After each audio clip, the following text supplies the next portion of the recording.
राहुल गांधी जिस मुद्दे पर बड़ा क्लियर स्टैंड लिए हुए हों, जिस मुद्दे पर उनकी राय बिल्कुल स्पष्ट हो और जिस मुद्दे के वो खिलाफ हों, उस पर अगर कांग्रेस का कोई नेता उसके ठीक विपरीत राय रखता है, ठीक विपरीत काम करता है, तो आप मानकर चलिए कि कहीं कुछ गड़बड़ है।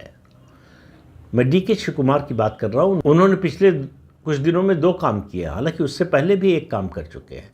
जब सिद्धारमैया पर मुख्यमंत्री और उनकी पत्नी पर भ्रष्टाचार के आरोप लग रहे थे, तब वो चुप थे। उन्होंने कभी सिद्धारमैया के बचाव में कोई बयान नहीं दिया। अपने मुख्यमंत्री का बचाव करने के लिए उप मुख्यमंत्री और प्रदेश अध्यक्ष कभी नहीं उतरे। और याद रखिए कि ये सरकार जो कांग्रेस की बनी, ये 2023 में भारतीय जनता पार्टी की जो सरकार थी, उसके भ्रष्टाचार का विरोध करते हुए बनी थी। आरोप लगाया था, नारा लगा था 40% सरकार आए, यानी ये सरकार 40% कमीशन लेती है। 21 महीने हो गए सरकार बने हुए, सिद्धारमैया को मुख्यमंत्री बने हुए, आज तक साबित नहीं कर पाए कि कहाँ, किस मामले में, किसी एक मामले में भी कि इसमें 40% कमीशन लिया गया।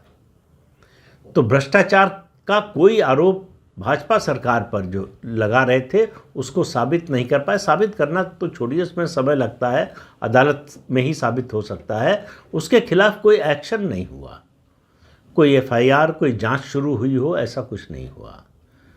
दूसरी बात, सिद्धारमैया खुद ही भ्रष्टाचार के आरोपों में घिरे हुए हैं और उनकी पार्टी के लोग उनके बचाव में नहीं आ रहे हैं। उनके जो वफादार हैं, उनकी बात छोड़ दीजिए, पूरी पार्टी उनके बचाव में खड़ी नहीं है। जब डिप्टी सीएम ही खड़ा नहीं है, तो आप समझ सकते हैं कि उनकी स्थिति क्या है। तो डी के शिव कुमार ने 2 काम किए। पहला, प्रयागराज गए महाकुंभ में, राहुल गांधी और पूरा गांधी परिवार का कोई सदस्य नहीं गया। ये बड़ा स्पष्ट संकेत था कि जो जाएगा वो ठीक काम नहीं करेगा, यानी राहुल गांधी की मर्जी के मुताबिक नहीं होगा।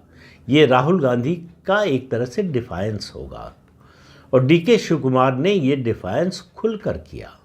सिद्धारमैया उनके साथ थे, राहुल गांधी का जो स्टैंड था उसके साथ थे, वो प्रयागराज नहीं गए। और मल्लिकार्जुन खड़गे जो कांग्रेस के अध्यक्ष हैं, उन्होंने एक और कदम बढ़ के वफादारी दिखाई और कुंभ की आलोचना की कि क्या कुंभ में डुबकी लगाने से रोजगार मिल जाएगा। अब इस तरह की बेतुकी जो है बातें, वही कर सकता है जो वफादारी का चश्मा पहनकर घूम रहा हो।